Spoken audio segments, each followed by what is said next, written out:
朋友们好，我是石头。今天我们又来山里面看一些闲置的老房子了。刚刚路过这个村子的时候，有村民告诉我，在这边几乎就是山顶上吧，有一户人家独门独院，一栋木房子已经修建了差不多有400年左右的时间了。现在木房子里面还住着两父子，就是一个儿子加上一个老父亲。那这栋房子究竟怎么样呢？我已经来到了这栋房子的院坝，但是呢，很可惜，房子的主人家并没有在家。我们一起从外面来看一下这栋房子的外观吧。400年前的木房子保存完好，这里面肯定有很多故事。我仔细看了一下这栋木房子啊，很多地方都显得很陈旧。我在想，像这样的木房子里面，会不会有很多秘密，或者有很多宝贝呢？这边的地势比较高，我的车就刚好停在路口的位置，那边是一条主路，再进去就没有人家了。刚刚我把车开过去，从那边掉了个头过来，是从那个位置走上来的。底下是有一个村庄，大概有20-30户人家。这栋房子啊，地势比较高，基本上是建在了山顶之上了。可以看到房子的外面是一大片的稻田，现在都没有水。在那边就是一些松树林，在那边有好几户人家，是另外一条马路可以进去的。这栋房子啊，基本上是没有什么院坝，很窄，已经做了一个水泥的硬化。这是一栋3开间的木房子，房子进深有12米左右，这也是我拍了这么久的视频碰到第一栋这样的房子，确实啊，很难得一见。这栋房子的立柱很大，大家可以看一下，400年前的木房子，现在依然是保存完好啊，还住着人呢。刚刚村民告诉我说，这是一栋6柱10的房子，在我们这边印象当中，最大就是5柱9的房子吧，就是5根立柱，有9个瓜子不落地。这个是6柱6根立柱，有10个瓜子不落地，最少都有12米的进深，楼层高度啊也挺高的，侧面也是用竹编加上牛粪浮了一层，时间久，但是这层牛粪啊已经脱落了，大家看到没有？这栋房子的基础感觉做的还挺好的，这些垫立柱的石头啊，都是通过当地的石匠精心的去打磨的，4方形的，也都是山上捡回来的石头。底下的地角方是石头这样子垫起来的，应该这栋房子啊是铺了木地板。整栋房子看起来挺高，但实际上啊，这户人家也只住在1楼，2楼的话还是堆放一些杂物。透过窗户，我们大概来看一下里面。上面的楼板啊，是用竹子编的，说明这栋房子的历史啊很悠久了。现在大部分的房子都是用木板来铺的，但是这栋房子是用竹子来编的。这边是这户人家的火塘，哎呀，我都没这么高，看不到，给大家看一下。现在住着人，有桌椅板凳，还有锅碗瓢盆。房子很简陋，还有冰箱呢。一个堂屋，两边是一个客厅吧，平时生活起居的地方。在背后呢是一些房间。这栋房子啊，虽然历史比较悠久了，但是房子的装修啊，并没有做得特别好。里面的装修啊，也是比较简单的那种。我们可以看到这些木板啊，经过这么多年的一个日积月累，上面很多这些纹路啊，都已经是像裂开了一样的，这些都是松木板哦。包括这些立柱，大家可以看一下，裂开了这么大的一个缝隙。但是不用担心啊，这房子它是不会倒的。还立柱好大一根。这栋房子还是单挑手，像我们家的房子还是双挑呢。这是一块单独的挑手。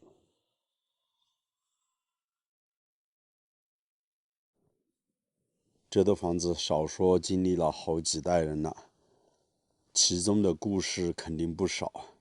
可惜这副主人家没在家，要不然可以和他聊一聊，看看他们家以前是怎么搬到这上面来建房子，又经历了多少的一些故事吧。很可惜，下次有机会的话，还想过来看一看。这边应该是一个卧室了，我们可以把这个镜头拉高点。这是床，这边就是用木板铺了一层，也非常的简易。这是一栋典型的苗族民居啊。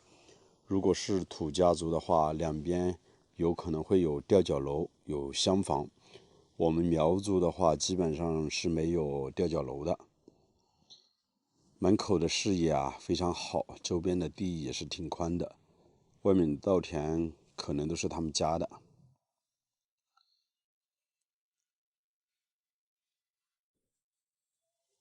摩托车还停在门口，应该不会走得太远。现在大部分还在拜年吧，可能好多已经出去拜年，所以家里并没有人。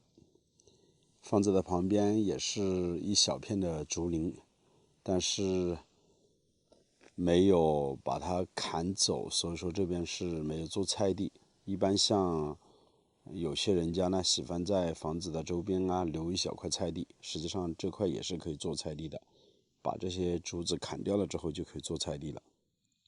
在这背后也是修了一个卫生间，这是村里面统一修建的。这边还有个鸡圈，这里也是用竹编浮了一层牛粪，时间久这层牛粪已经是看不到了，历经沧桑很有年代感的一栋房子。看，房子很大很深，真的无法想象这样的一栋木房子历经了400年还保存了这么好。这边我也发现一个石槽，他们家基本上不打糍粑了，所以石槽也是垫在了该沿的位置。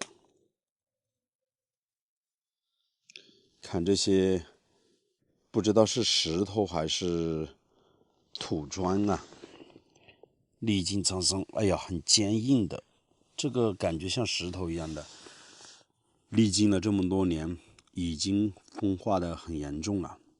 上面的一层以前肯定不是这个样子的，几百年之后，没想到变成这个样子，更别说这些木房子了。这些木墙板虽然很黑，以前涂抹的应该是一层桐油，才会变成这个样子。桐油对于木头的保护还是比较好的。在大门口的这块位置，我们还发现有一块石板。平时难道是踩在石板上面才可以进房子吗？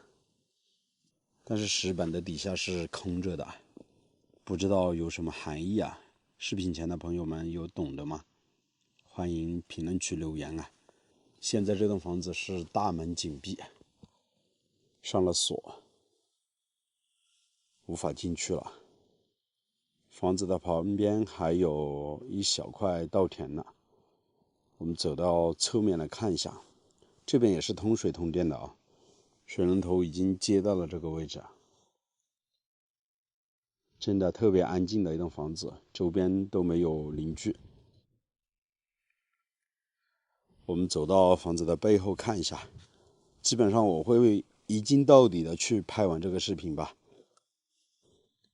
大家可以看一下这层竹编啊，对于木头的保护还是比较好的。这些立柱啊都是很大很大的一根，6柱石的房子真的是第一次见啊，太难以想象了。我们整个湘西来说都是非常少的。房子的背后也是一小块的稻田啊。哎呀，从这边走上去看一下。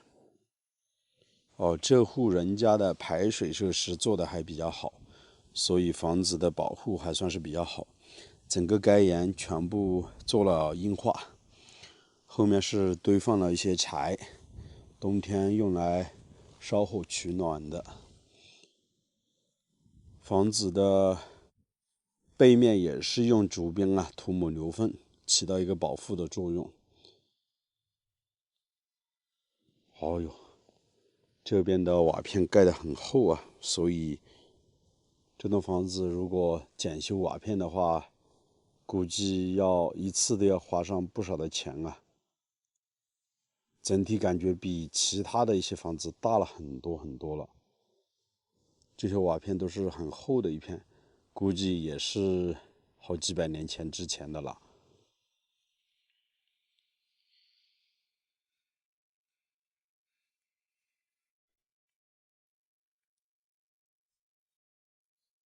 其实像我们湘西啊这样的木房子也不算特别多了，因为毕竟现在生活条件好了，家家户户啊都重新建了楼房，像这样的木房子啊，大部分都拆掉了，难以保存下来。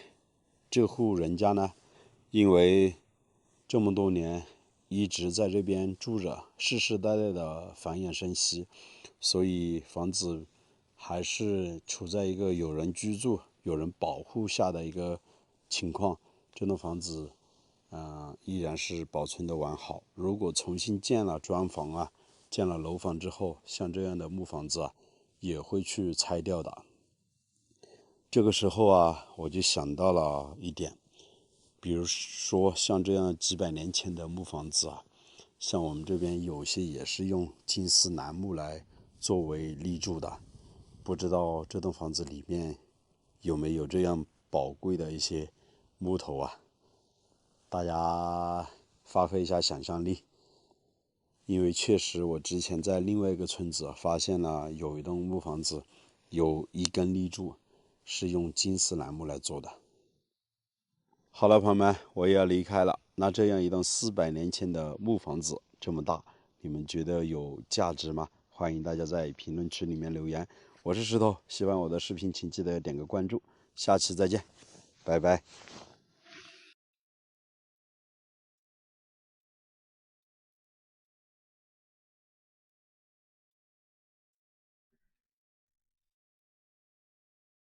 今天的天气啊非常好，大家好，我是石头。昨天晚上我和大熊来到了湘西的一个大山里面，这里我也不知道叫什么村子。昨天我就把大熊停在这个位置啊，睡在车里面的。到了天亮的时候，我才发现在我的旁边有一栋房子，周围啊都没有房子，房子的大门也是紧闭的，没有人居住啊。院子已经长满了杂草啊！刚才碰到一个当地的一个村民啊，告诉我，他说这栋房子啊准备要卖了，大概是在8万到10万块钱左右啊。他说当时起这个房子的时候啊，花了接近30万左右。到底是什么样的原因啊？这个房子卖的这么便宜呢？我们一起走进去看一看吧。看得到啊，这是一个独家户啊，坐落在这里啊。这是一个十字路口。那边有一条路啊，这边有一条路啊，这里还有条大路，那里有一条小路啊。到了早上的时候啊，当地的一个村民告诉我啊，那一条小路啊，以前都是可以通行的，现在几乎很少人走了。房子的大门啊，是一个铁门，上面啊已经生锈了。这里有个侧门，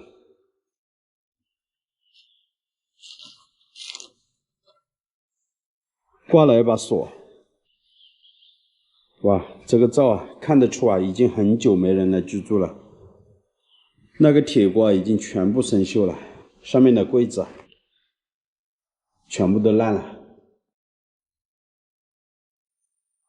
我们往这边走，看一下这边。这个窗户啊，也没有做防盗窗的。哦，里面都堆满了柴啊，看得到吧？也没有家具啊，哇，显得有点恐怖。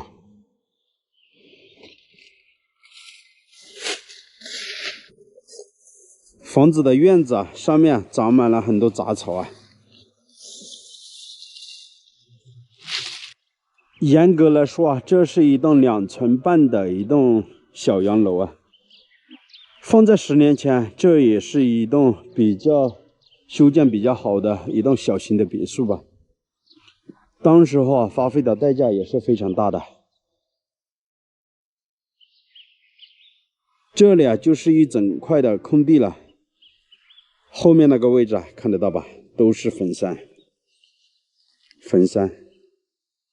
这边也是坟山。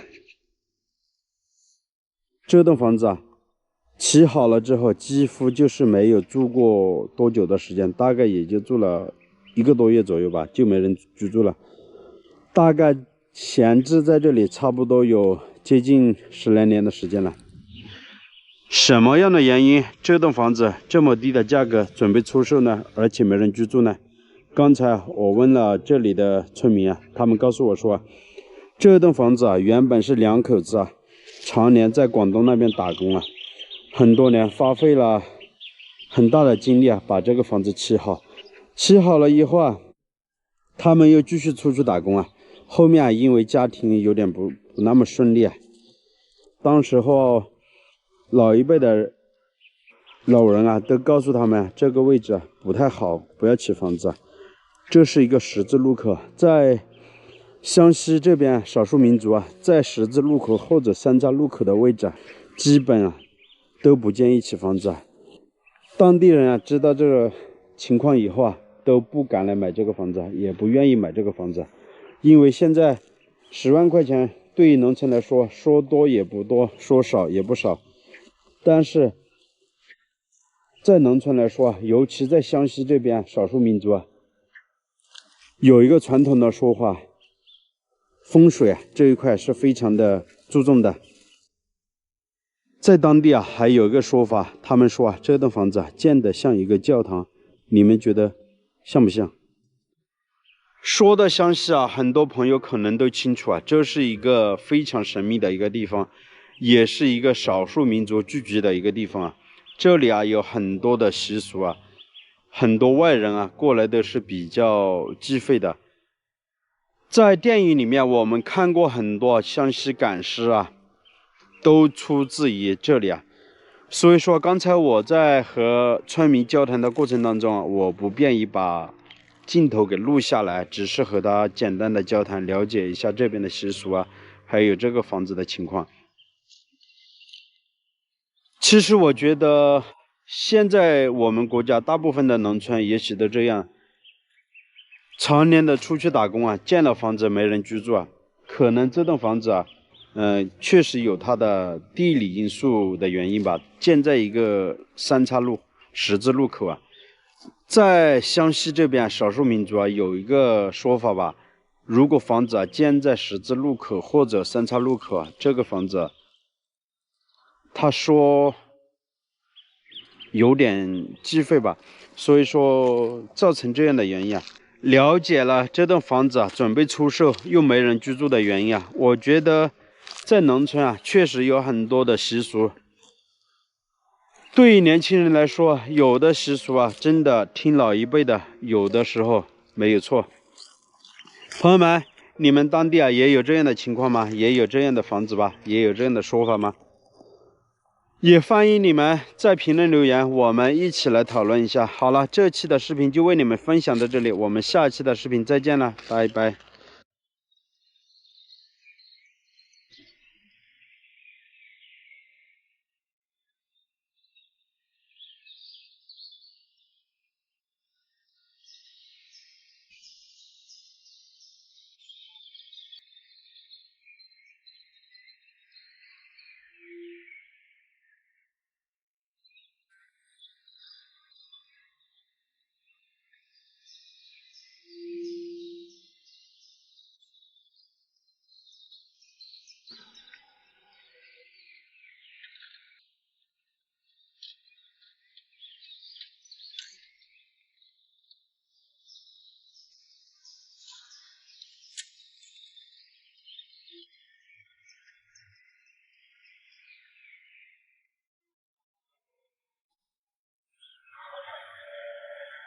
有了这个小型的搅拌机，我们做工要省很多事情。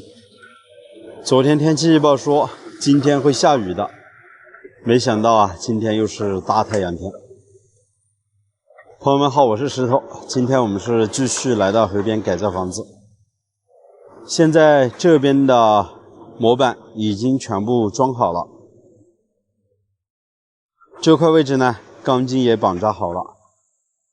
那边呢，装好了模，钢筋还没买过来，明天呢，准备去买钢筋，然后呢，那边绑扎钢筋。这个模板还要适当的调整的。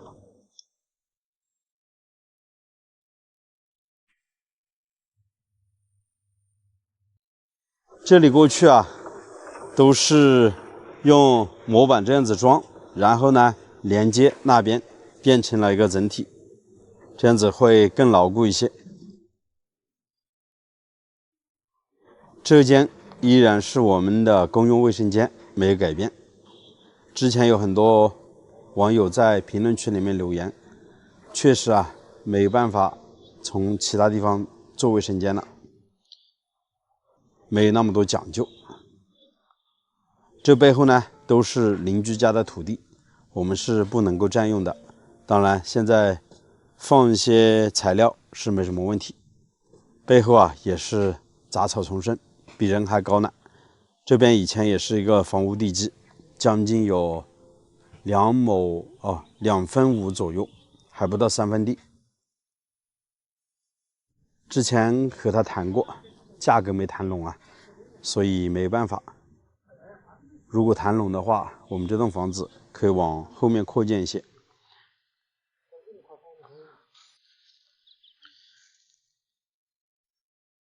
这边所有的模板已经全部装好了，就是这个样子。整个这个块啊，打上橡胶板，还是感觉挺宽的。现在这边的土呢要降一层，有点高了，挖点土走，暂时堆放在这边。以后呢，把化粪池建好了之后，再用这些土回填在化粪池的位置。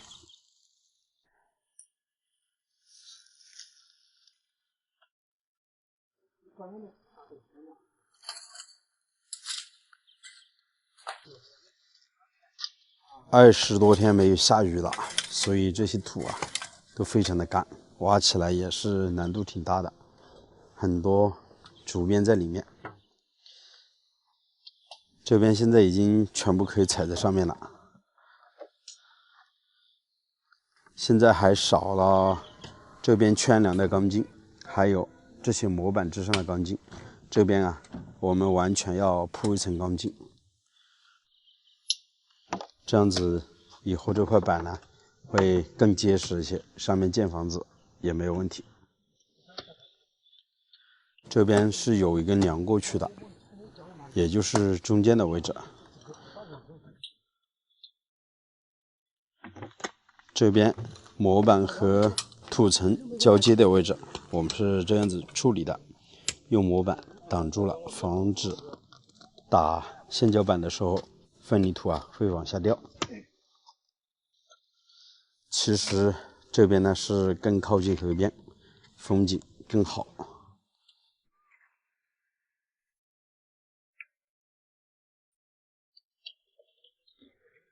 这边还有几根立柱，我们还没做好，要统一给它打起来。然后呢，加上整个院把，我们准备统一一起打混凝土。这边的圈梁呢，是从这里直接连过去的。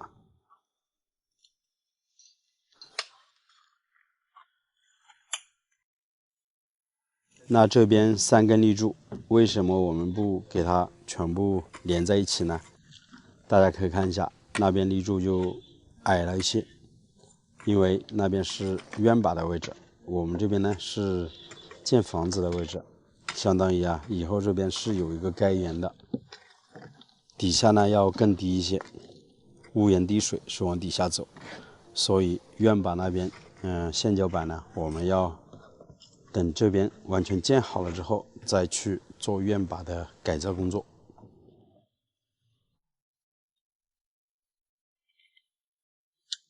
待会儿呢，要把这边的尺寸给量出来，把钢筋给算出来，明天上午就去买钢筋。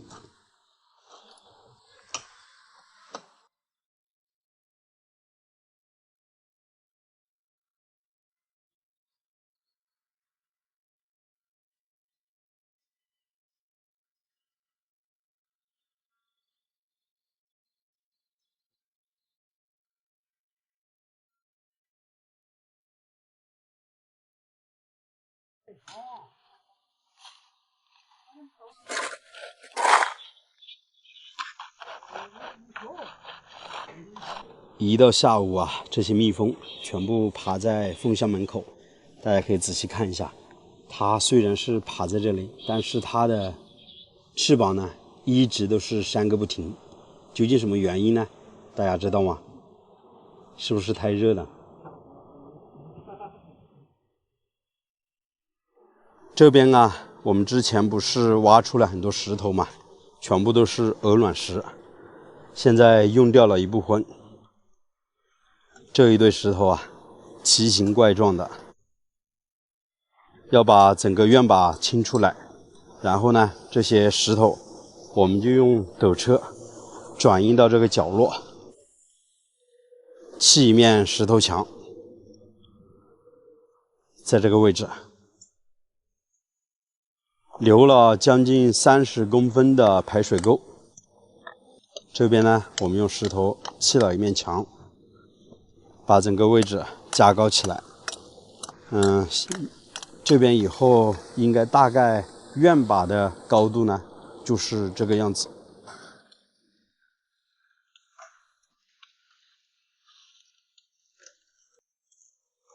用这样的鹅卵石来砌墙是非常牢固的。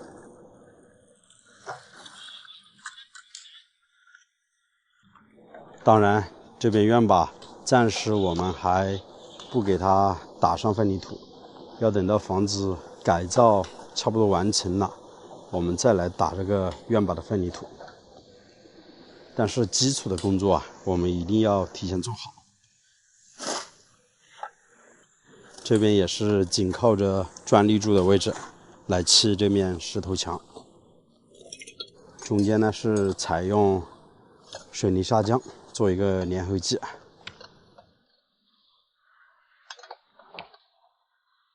这个位置啊，我们就想到要清理出来，可能要用砖来砌一面墙过去了，防止这些泥土呢时间久会往下掉。再一个，上面盖上了橡胶板之后啊，这样子空空的也不太好看，大家觉得呢？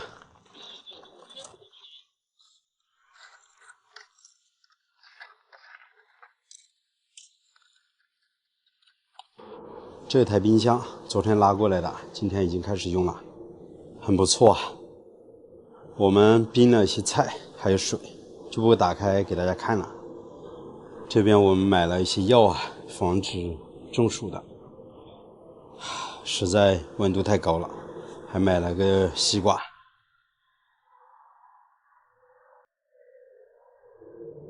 这个天气在户外做工，一会儿就是满头大汗。下午江里面时不时的有鱼在跳呢。现在是快6点钟了，太阳依然是这么大。这样的天气如果不下雨打橡胶板，那实在太累了。差不多38、9到40度的高温，要选择一个下雨天或者阴凉的天气来做工啊，要不然一整天晒着，实在人啊受不了。